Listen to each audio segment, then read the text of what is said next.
Good evening, everyone. So for today, we will be discussing about the chapter 1 of your class and also the orientation. Since it is our first time na mag-meet karon no, a proper meet up via Google Meet. So before anything else, let me start with my introduction. So I am Eliza Gilhandayan, 22 years old, a graduate of Bachelor of Secondary Education, major in Mathematics at Davao Oriental State College of Science and Technology, or known now as Davao Oriental State University, last 2019.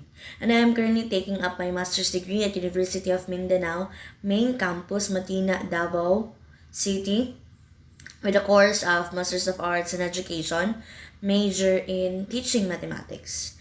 And I am currently affiliated to Lavigan Elementary School in DepEdno, Division of Davao Oriental, as an administrative officer too. And I'm also a part-time instructor of Multipolytechnic College Incorporated. So technically speaking, I am your instructor for this subject. So let me start with the orientation. So the first step, of course, we have to wear our proper attire. So no sando and no spaghetti top. So bawal jud na siya sa sulod sa eskwelahan kung when you submit your requirements sa school, of course, you have to wear your proper attire. Dili kay magsando-sando lang, mag-short, mag-spaghetti top, no, kay bawal yun na siya. Act as a professional one, kay since you'll be becoming an educator someday, no, by God's grace, so dapat, you have to wear, no, dapat kanang respetado yun ang inyong pagsuot. Tapos, kanang i-practice ninyo yung sarili ba nga maging teacher man mo pohon, no, i-practice ninyo yung sarili nga maging proper. Okay? Dili, pwede na siya ng formal na yun ng nakapantalon nga. Dili ka nang naigisi-gisi. Nakapantalon lang na plain pants and then a blouse. Pwede rapod na siya. For as long as nga kanang dili jud mo magsutog sandok kay nasa balay ra na sila, no? Adtuan tag-eskwelahan. So mo na siya ang inyong dapat buhaton. So if there's a case-to-case basis no nga dili siya kanang, wala may formal attire, you can wear your school uniform. If kuan na jud kay sa inyo ha, kanang mo na jud na in case-to-case basis, since you're a student also. So a formal attire, and then student pa man mo, so pwede ra mo musuot og uniform. If there's a case-to-case basis. Ma'am, nga magsuot ng uniform nga pandemic man ron. Diba?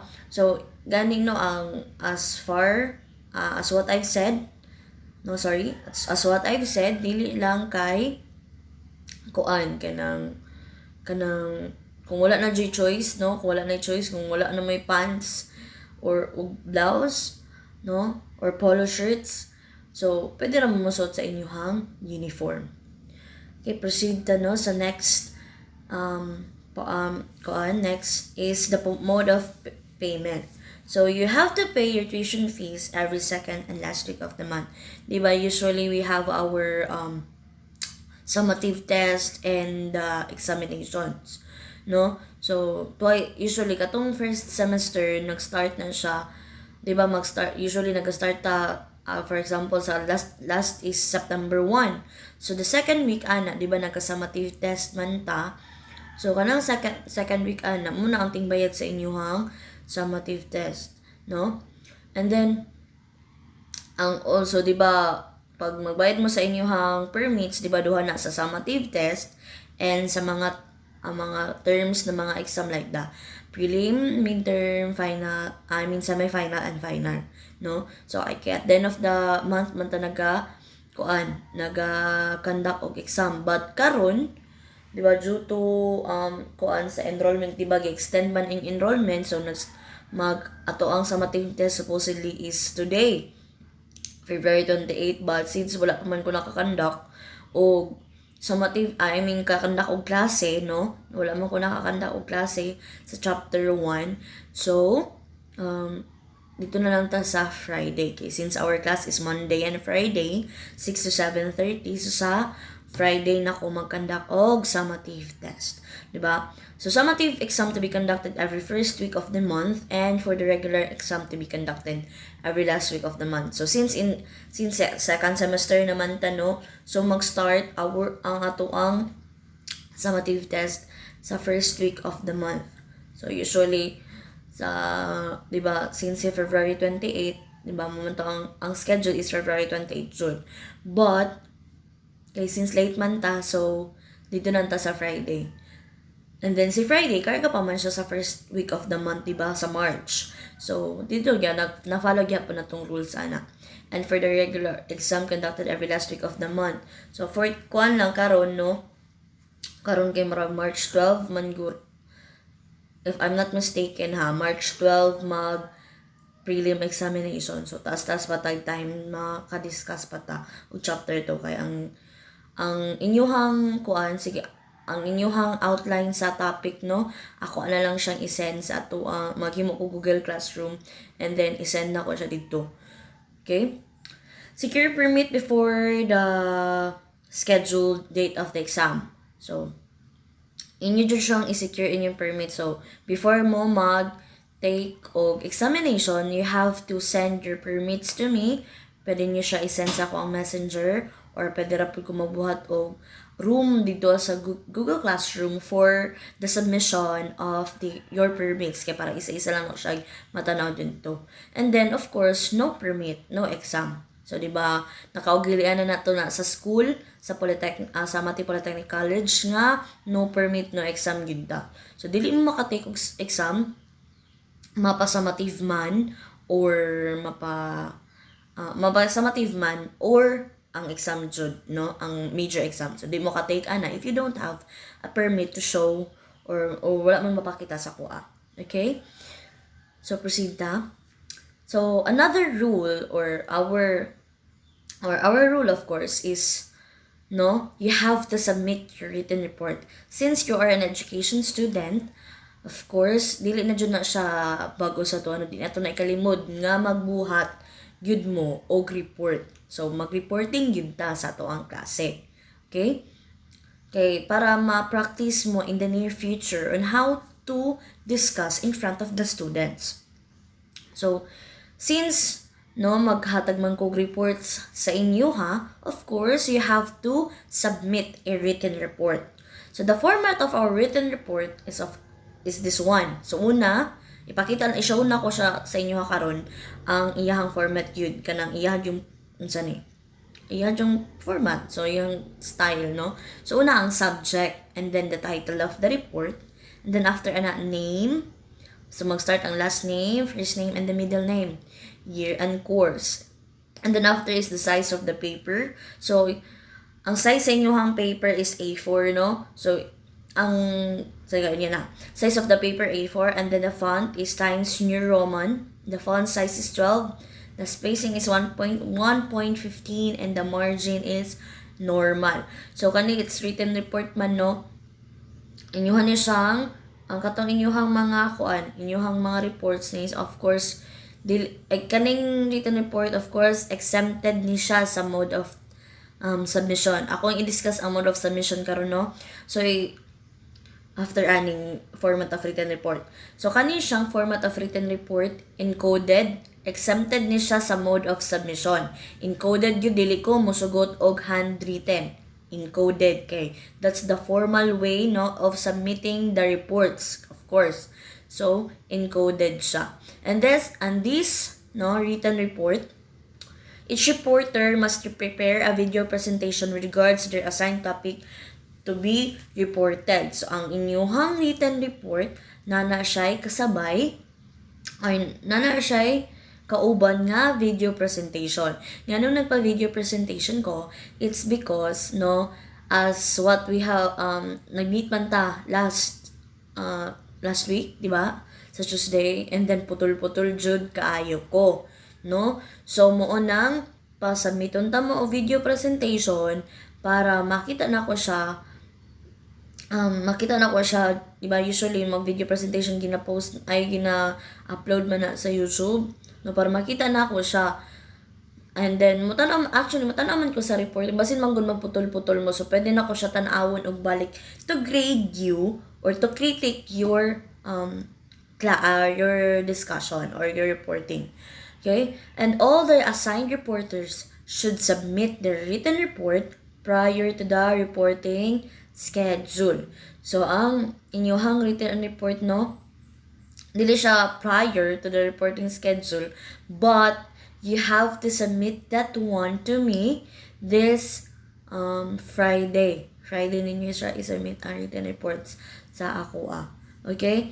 Friday ninyo isubmit ang written report sa ako kay there's a possibility man gud kung mag-prior to the reporting schedule na kuan kanang dili makabuhat kay ma'am busy ka ayo mi ana daghan pa mig subject ay nakasabot ko nga daghan mong subject kay I'm also a student right now, no?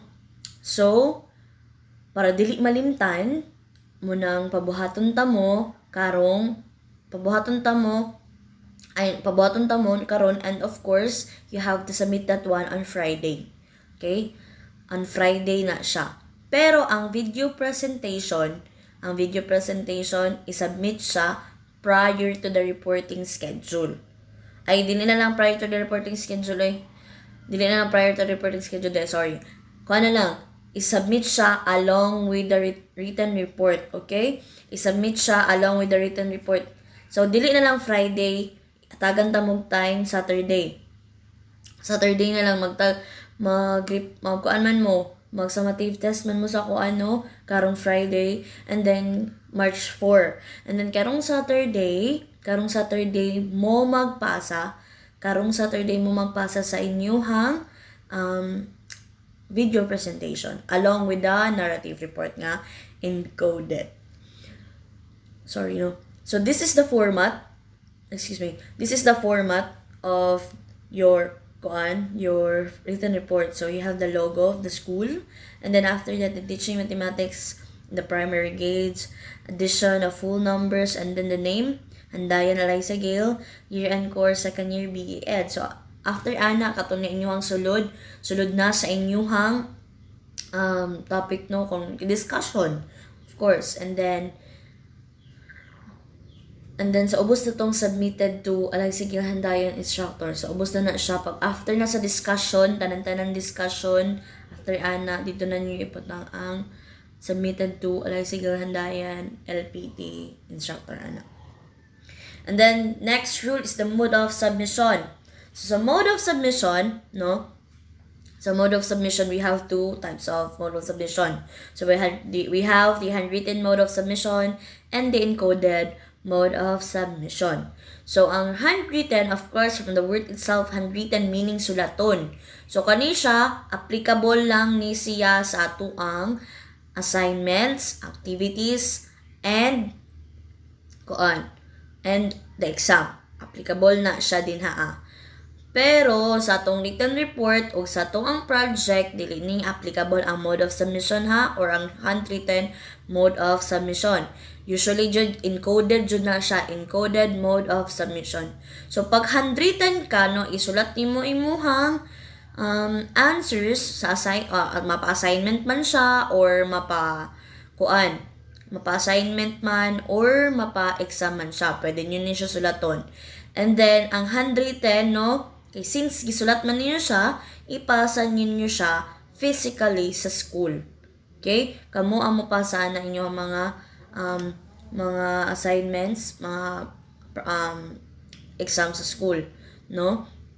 And then kato lang siya is pag magpasa mo sa handwritten mode of submission, inyo siyang isulod sa folder na long, white folder na long, and then envelope, plastic long envelope. Ang folder sulod niyo sa plastic long envelope.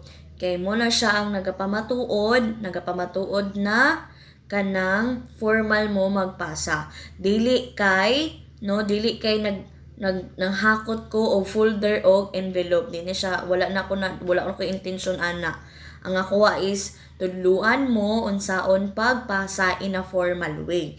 Wala ko nag-intensyon nga hakuton ko na inyong envelope ug ibaligya, no, kay na-issue na jud ko ana sa una last semester.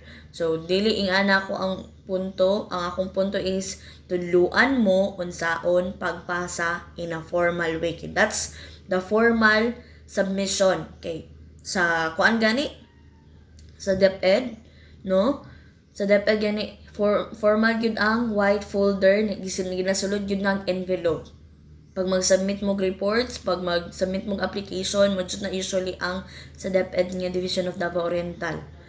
No? So, nga na, gituluan lang tamo, gi-practice mo, unsaon pagbasa in a formal way. And then next type of the mode of submission is the encoded mode of submission. So, encoded mode of submission, no?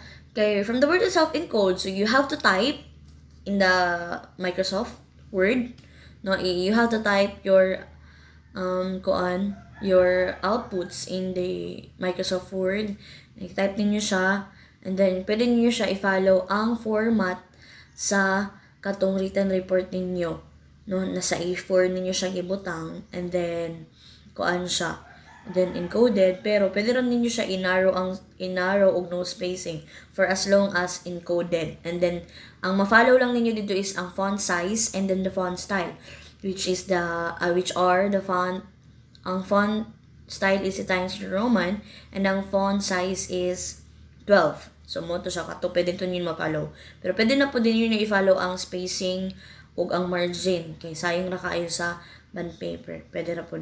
And then ang encoded, you can submit it via online, no, pwede niyo siya i-submit kay mabutang man gihapon ko room ana sa Google Classroom. So pwede niyo siya i-attach dito, or attach ninyo inyuhang mga outputs dito, no? So proceed ta sa another rule. So here, no, we have the percentage. Performance is 70%, and then the examination or the major exams is 30%. So here sa performance under ana are activities or activity reporting, written report, portfolio, and the project. So sa activity, no, maghatag man kog activity ana ninyo before the prelim examination.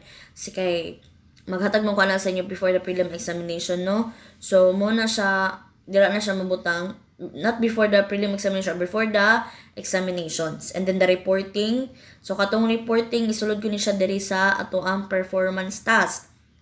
And then the written report, no, isulod pud ko ni siya sa tuang performance task diri sa tuang performance task diri sa tuang 70%. And then portfolio, so ang portfolio pag magpa-check na mo sa kuha ay kung mapapasaman ko sa inyo during examinations, no. So, after ma-check man ko, and then, ibutang ninyo na siya sa clear book, long na clear book, and then, isulod ninyo inyong mga activities dito. Tapos, at the end of the semester, pagka-finals, kolektahon ko na inyong portfolio. So, kana, collection of all the activities. So, even though nga kuan ka, encoded do kay no, nagpasa lang ka via online, ipasa gyapon ninyo siya, ibutang gyapon ninyo inyong mga activities sa inyong portfolio. And then the project, no, so depende na ang project every kuan, basin ang project is kuan na basin sa portfolio na magdepende na siya sa pagdagan sa panahon. And next is the exam, 30%. So we all know na naga-exam ta prelim, midterm, semi-final, and final. So, note 60-based grading system. So, 60-based ta sa grading system. So, para makabalo mo sa aning 60-based grading system, so let me show to you the computation. Example of computation. So, here, dagan-dagan yun na to ang screen, no? So, here, exam, if number of correct answer divided by, for example, kani siya ang 60-based, no? So, number of correct exam, so total number of items. So, for example, si 60, and then ang imuhang kuan 60 plus 40 man na siya equals the result times 30%. So here, ano siya, number of correct answer divided by the total number of items times 60 plus 40 is equal to result times 30%. So, kani ma-apply mo na siya ang usually nga iyahang computation. So, if ever na may total number of items na 50 and then nakuha ninyo na score is 45. So, 45 divide 50 times 60 plus 40. Okay? So, 45 divide 50. So, we have ang result ana tas i-times 60 ninyo plus 40. So, ang kang result ani in 45 divide 50 times 60, ang result ana is 54 plus 40, so nakay 94. And then si 94 times imong 30%, nakay 28.2. And kaning si 28.2 mo transmute na siya sa class record. Okay, kay since di mo na kung pakita ang class record sa inyo diri no, mo transmute na siya dito sa class record ng 28.2. So na siya sa mga 90 something or mga basta 90, no? Naana siya sa 90.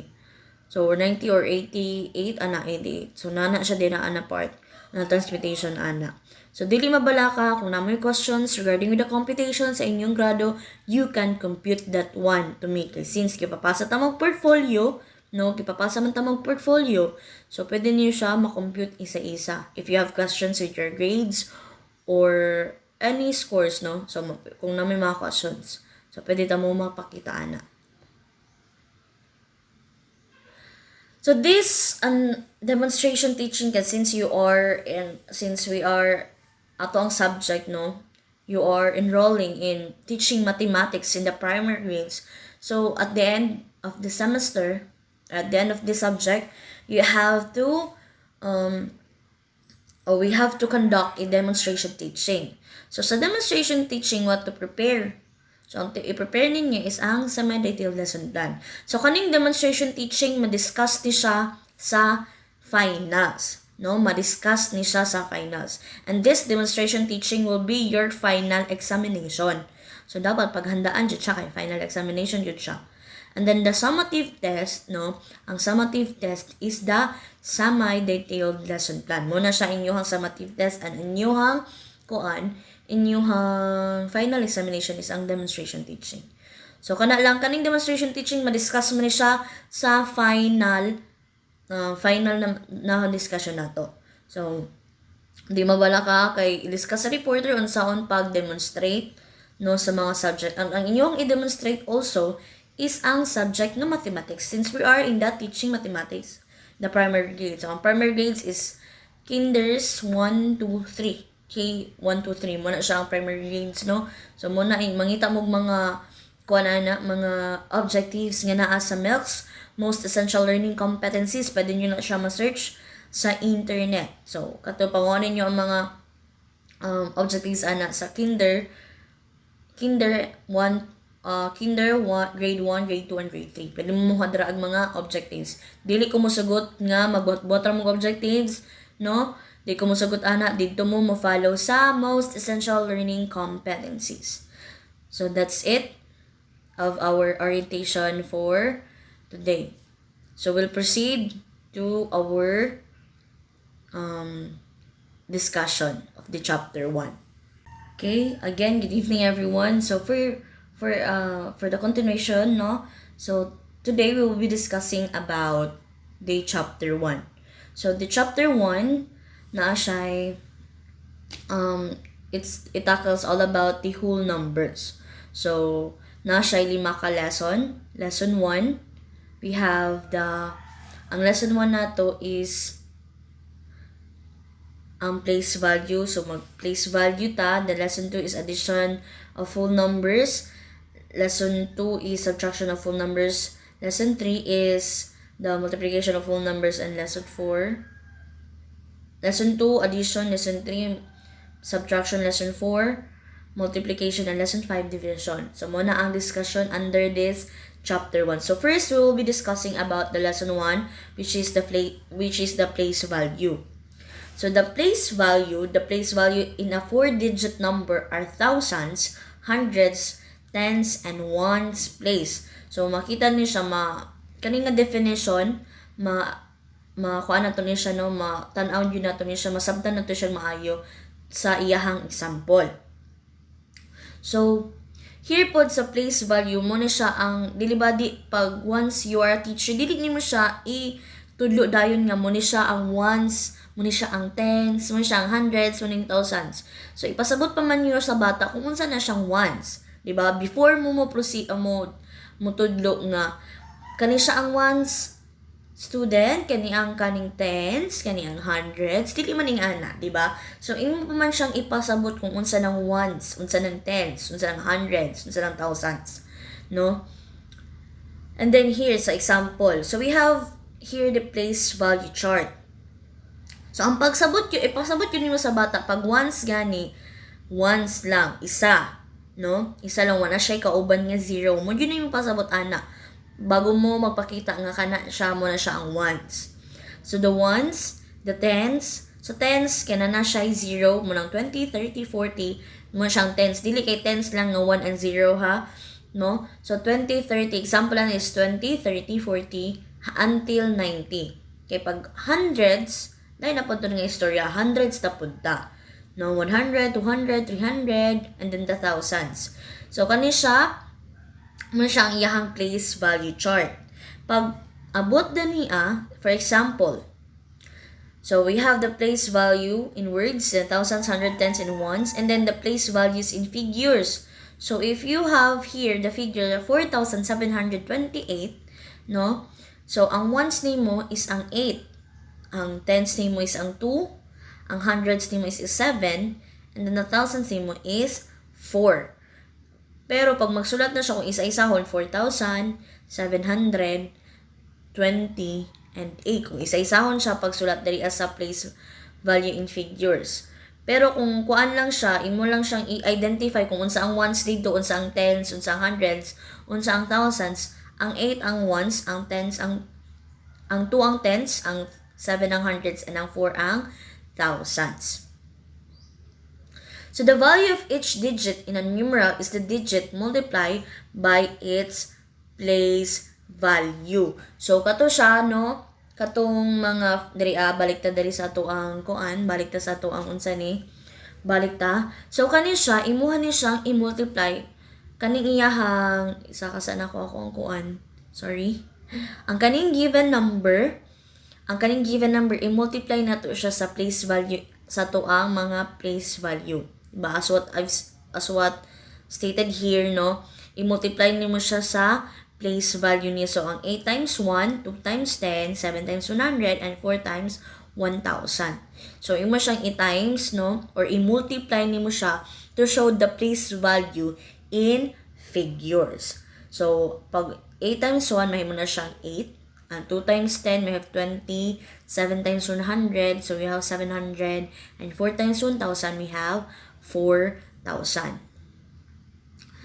Next, no, so para makuan siya, masabtan na to itong iyahang definitions we have here. So, ang digit na to is 8274 or 4,728. Kaya maguna man yun ang ones, no? Maguna ang ones. So, paubos siya. But, to read that numerical value, so we have 4,728. So, maguna man ang 1. So, and then a figure. So, i-times nimo siya or i-multiply nyo siya. 8 times 1, we have 8. 2 times 10, we have 20. 7 times 100, we have 700. And 4 times 1,000, we have 4,000. So, we proceed to the addition of whole numbers. So, dali lang ni kayo na sa inyo, no? Kay kuan naman, agian naman natin siya sa atong elementary days. Pero to discuss this one, since you are a teacher someday, we have to understand the step-by-step process para matulot na to sa mga bata o tarong. So we have to define what is addition first. So addition is the process of putting two or more numbers or things together. So para in a simplest term, i-combine lang nimo ng duha ka numbers. I-combine nimo na sa dili kay i-combine nga etapan, but ang ilahang value no i-combine nimo lang na silang duha. So para masabtan ang iyahang definition, so we have an example here. In the addition sentence 7,107 plus 534, we have a result of 7,641. So the 717 and 534 are called the addends, while the 7,641 is called sum. So makita nato na ang 7,107 ug ang 534 gi-combine siyang tanan. Kay parehas man sila no na number. Parehas sila number, so gi-combine na silang tanan.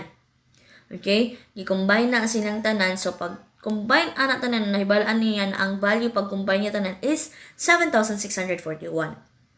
And then the 7,107 and the 534, we call this one as the addends. So dili man ta di ba? Dili man ta magkuan sa mga bata. Di man ta mag-ingon sa mga bata nga aka na added sa siya. So pasabton sa naton ni siyang ang mga bata una bago ta mag-introduce nga addends na kanang 7,641 sum na siya. Di ba mohatag pamantag mga simple basic examples, no? Maghatag pamantag mga simple examples sa mga bata para masabtan nila bago ta mo go deeper sa 7,107 plus 534.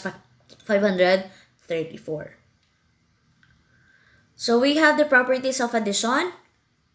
The first one is the commutative property. The second one is the associative property, and the third one is the identity property. So we will discuss first with the commutative property. It states that the order of the addends does not affect the sum. So kani siya no pag imo siyang commutative no imo man ni siyang ibaliktad. Kung 3 plus 4, for example here, para masabtan ninyo ang definition, no? Sa mathematics, masabtan lang gyud ninyo ang definition through the example. So, mo gyud na siya ang inyohang mabantayan, ma-observe nga pag sa math gyud, masabtan lang gyud na nimo siya base sa iyahang example. So, we have here the example. 4 plus 3 is equals 3 plus 4 is equal to 7. So, di ba? Ang commutative property, ano siya o forma? No, pagbalik taron nimo ang number 4 plus 3 and 3 plus 4, same lang yun na siya ang result. 4 plus 3 is 7, 3 plus 4 is 7. So, pag mahimo siyang commutative property, base sa iyang example, wala yung maasab ana, and then same lang gihapon siya og result. Even though nga kanang 4 plus 3 plus 4, wala yung mausab yun ana na niya no, mo yun na ang iyahang result. Same lang yun na sila og result. Proceed ta sa associative property. It states that the changing the grouping of the addends does not affect the sum. No? So here, pag mag-change na nimo kay para masabdan na to pakita na to ang example. So we have here 8 plus 7, the quantity of the sum 8 and 7 plus 2 is equal to 8 plus the quantity of the sum 7 and 2. So, or 8 plus 7 plus 2 is equal to 8 plus 7 plus 2. So, baligi, close and open parenthesis lang nila ang group nilang 8 ug 7 and 2. So, di ba na-change sa iyahang sa iyahang mathematical statement, no? Na-change ang iyahang pag-groupings. Unang gigroup is ang 8 ug 7, ang next na gigroup is 7 and 2. Mabantay na sa change. Pero ang result ana dili gyud na siya ma-change, no? Kay since nag-associative property ta, so i-follow nato ang rule nga PEMDAS. So multiplication, division, addition and subtraction, or parenthesis, exponent, multiplication, division and subtraction. So naka-parenthesis man ning 8 ug 7 and 2 munis lang una ninyong i-solve. So 8 plus 7 we have 15 plus 2 and then 8 plus 7 plus 2, 7 plus 2 is 9. So, 15 plus 2 is 17. 8 plus 9 is 17. Diba? Even though na nag-change ang iyahang mathematical statement, pag solve na nimo sa duha, same lang gihapon o gipadulngan nga result, which is ang 17. Proceed ta sa identity property. Sa identity property, it states that the sum of a number and 0 is the same number. No? Same na silang number. Kung imo siyang i-add sa 0, ang iyahang katong number itself, o ang i-add nimo siya sa 0, the number itself mo dyan na ang iyahang result. So what you have seen in the example, so gi-add siya sa 0, di ba? The number and the 0. So ang answer is ang number. Good. 8 plus 0 is 0. 0 plus 35 is, 8 plus 0 is 0. 8 plus 0 is 8, sorry. 0 plus 35 is 35, and 1 plus 1 is 1. So makita ninyo nga pag i-add tong number sa 0, ang number itself ang answer, or ang result, or ang sum niya. So, adding 2 to 3-digit numbers. So, na yung mga bata nga maglisod sa adding 2 to 3-digit numbers, kaya na naman kung tayo ginatawag nga i-carry over nimo ang imuhang. Like for example, si 5, we have 36 plus 16. So, si 6, una man yun mong i-add is ang 6 plus 6, no? Ang 6 plus 6. So, i-carry over man to nimo. 6 plus 6 is 12. So, di man nimo pwede itapad nga ang 2 dito asa kuan, i-under nimo siya. So, you have to carry over the 1, no? Muma na ang rule sa addition of mathematics. So, para masabtan na to, there are steps on adding 2 to 3-digit numbers. So, the first step is arrange the numbers in columns so that the digits of the same place value are aligned. So, dili magpamataka o imurang, for example, 36 plus 26. So, dili niyo siya ipamataka o kuan, dapat column and column yun na siya. For example, so masabtan ni siyang kaning statement base sa iyang example. So, yan na lang. Pakita na itong sample after na. Step 2, add the digit in the ones place, tens place, and then the hundreds place. So, una yun ang mag-start siya sa right to left, no? Right to left siya. Ones, tens, hundreds, and thousands. So, okay. So, ani dahil siya. So, wala siya example idariya, sorry. So, ang katong kuan, for example, kung 2-digit lang, like 26 and the 36, no? So, 26 and 36, so, ato na lang siyang ato na lang siyang kuan no, sa to ang mga heads. Na 26 and 36, so, ang 6 is the ones and the 2 is the tens, no? So, pagsuat ninyo, 2 and 6, and then 3 and 6. So, si 6 and 6, magtungod yun na silang duha. And then, si 3 and 2, magtungod po na silang duha. And then, after 6 plus 6 is 12. So, si 12, dili mo siya isulat niya to 2 sa under. To under sa 6, no? 6 and 6. Ang 12, dili yun i-carry over yun mo ang 1. So, ang 1, maduwag na siya dito sa 3 and 2. So, pag mag-add ka, kaya na naman kay carry over, unaw na mo add ang 1. 1 plus 3, we have 4. 4 plus 2, we have 6. So, ang 6 dayon is sulat dayon nimo under sa 4. So, di ba naman mo ay total, which is ang underline after and then 6 and 6. So, the result is 66. So, yung niyo siya pagtulo sa mga bata. So, we proceed to lesson 3, subtraction of whole numbers. So, let's define what is subtraction. Subtraction is the process of taking one number from another. So, meaning, subtraction no, nagyan naman ito niya sa tong elementary, nga pag subtraction gani, kuhaan ang number. For example, si 56, gusto niyo siya kuhaan, i-minus, didakan niyo siya 3. So, si 56, kuhaan niyo siya og 3. Mag-take away ka og 3 sa 56. Muna siya ang subtraction. So, para masabtan yun na to know more about subtraction, let's have an example here. In 6 minus 4 is equal to 2.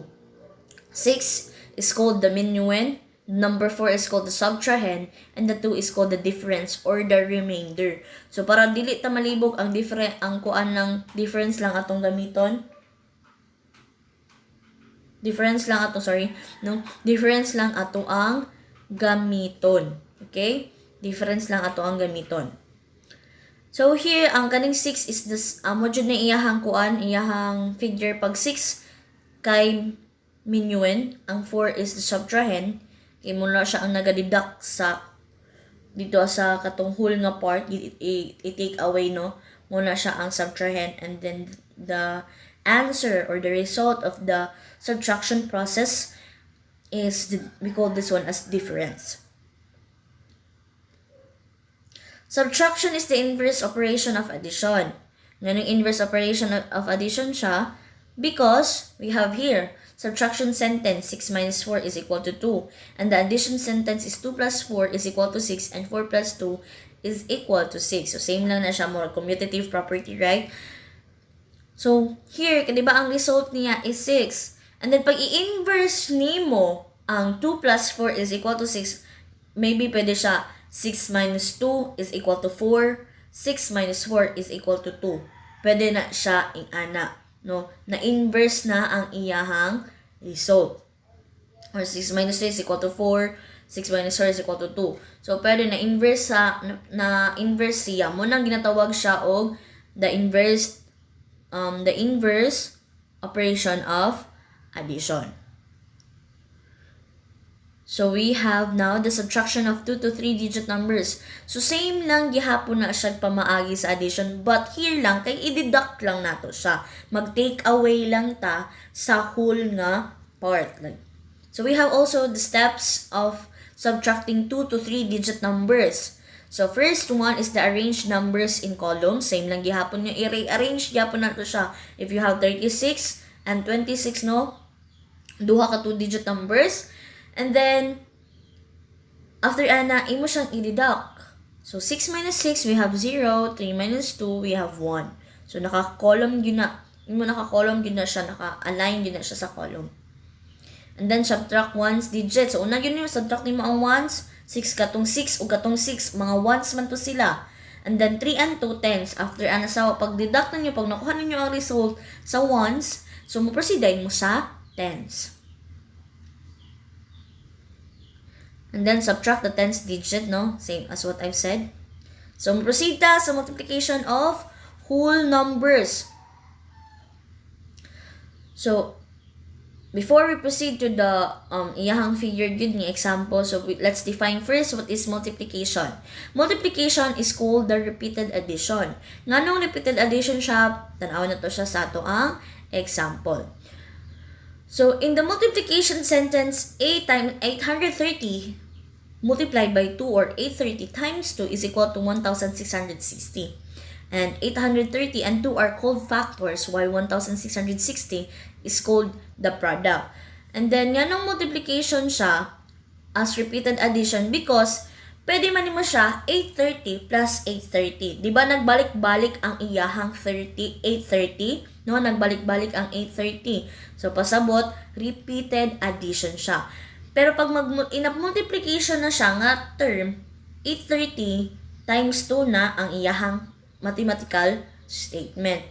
Pero pag repeated addition siya, para ingon siya nga repeated addition, di ba? Kay 830 times 2 is 1,660. And 830 plus 830 is equal to 1,660 also. So, mo na siyang ginatawag siya as repeated addition. And the 830 and 2 are called the factors. Pero sa una, yung tawag niya siyang multiplicand and multiplier.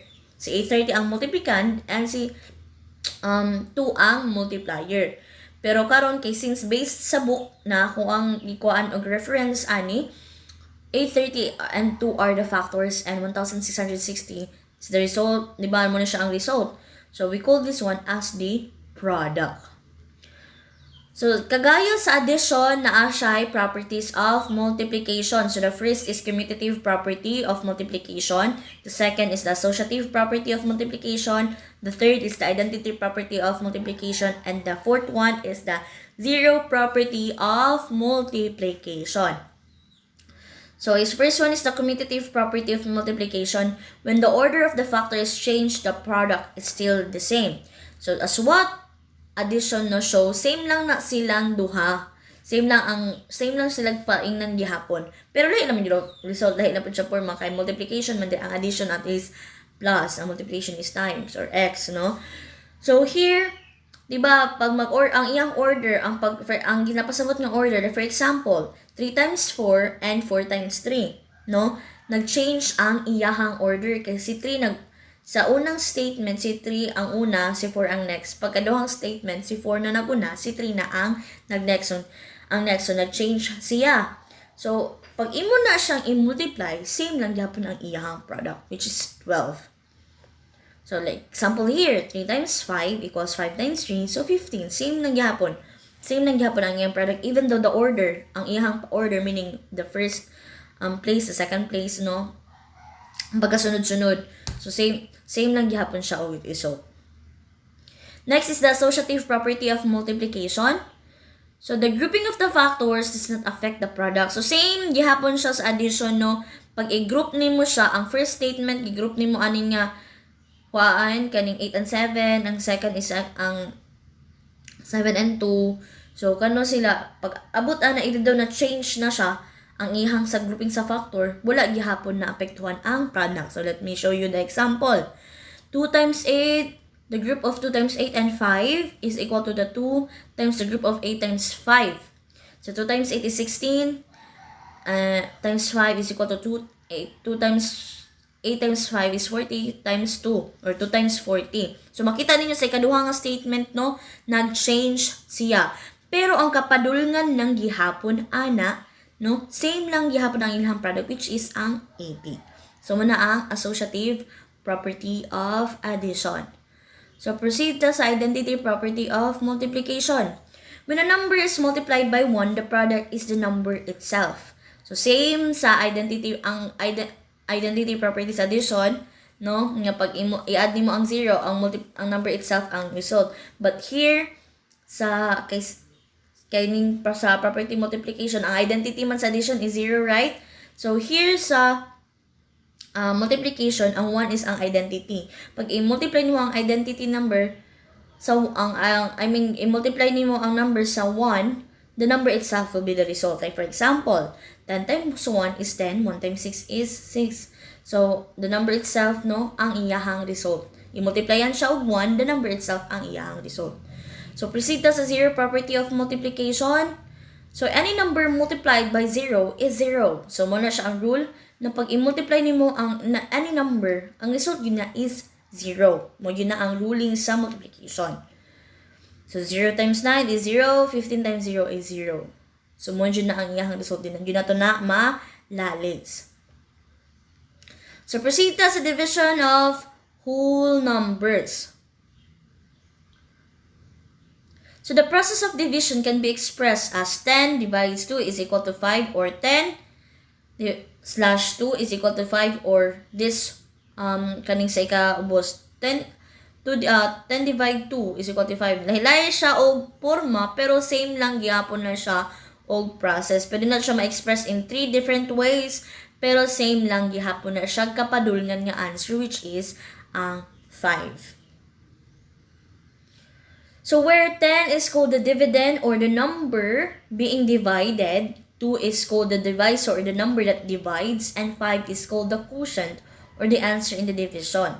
So there's a possibility na naapoy ginatawag kung dili bungkig, no, dili bungkig ang iyahang pag-divide, walay mahitabo nga remainder. Mo nang wala ta magipatawag nga remainder sa subtraction sa iyang product, sa iyang result, sa iyang result, kay there's a remainder manggod when it comes to this division process. So division as repeated subtraction. Nganong repeated subtraction siya, masabtan lang nato siya sa iyahang kuan. And division as inverse operation of multiplication. So una, division is inverse operation of multiplication. It means that dividend, divisor, quotient may be written as divisor times quotient is equal to dividend. Kay pag mag-show taan na, no, pag i-show nato na siya, mukha lang makita yun nato nga mo yun ni siya ang quotient, mo ni siya ang iyahang dividend, mo ni iyahang divisor. Sa example, 10 divide 2 is equal to 5 may be written as 5 times 2 is equal to 10, or 2 times 5 is equal to 10. Diba makita nato ni si 5 ang quotient. So si 5, pag i-multiply nimo siya sa 2, no, ang result niya is 10, which is the quotient. So diba na inverse siya, nabaliktad siya, no, pag abot sa multiplication. Mong ginatawag niya si division is the inverse operation of multiplication. So that's the end, no? Before anything else, di ay katong division, kaning division as the inverse division as the repeated subtraction, no? Here, ito para masabda na to anong division as repeated, kung ano siya repeated subtraction. For example, here, so naa siya sa book. If you have your modules here, if you have your modules sa inyo, no, masabtan ninyo na siya. So, anong repeated addition pod? Here, division is called repeated subtraction. To answer the question, how many 2's are in 10? So, we may either subtract 2 from 10 repeatedly or simply divide. So, ang pasabot day ato pod, no, di ba 10 divide 2 is 5. So, para may bawaan nato kung repeated subtraction sa to. Kay, if we have, ito siyang i-minus. 10 minus 2 is 8. 8 minus 2 is 6. 6 minus 2 is 2. 4 minus 2 is 2. So, kato siya na process, kung ikalimahon po nimo siya pag-subtract, makuha ra ninyo ang result na 2 at the end of the computation. Okay? At the end of the computation, 10 minus 2 is 8. 8 minus 2 is 6. 6 minus 2 is 4. 4 minus 2 is 2.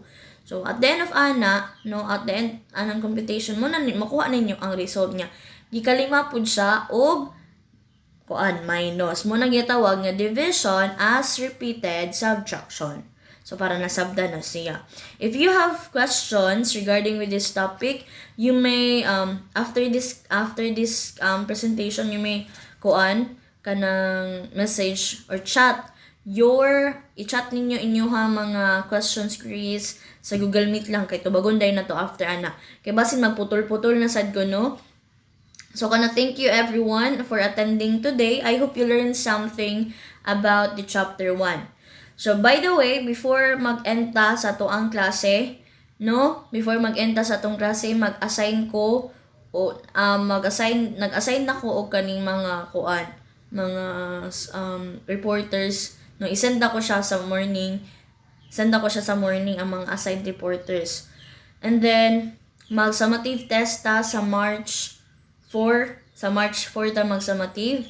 And then ang pasa sa written report is March 5. March 4 ta mag-summative, and then ipasa ang written report o ang video presentation sa March 5 sa school. Kinamang ko na sa school, okay? So, thank you everyone for attending today. I hope you learned something about this chapter. So, magkita-kita tanin niyo for the rest of semester. Bye everyone. Have a good day.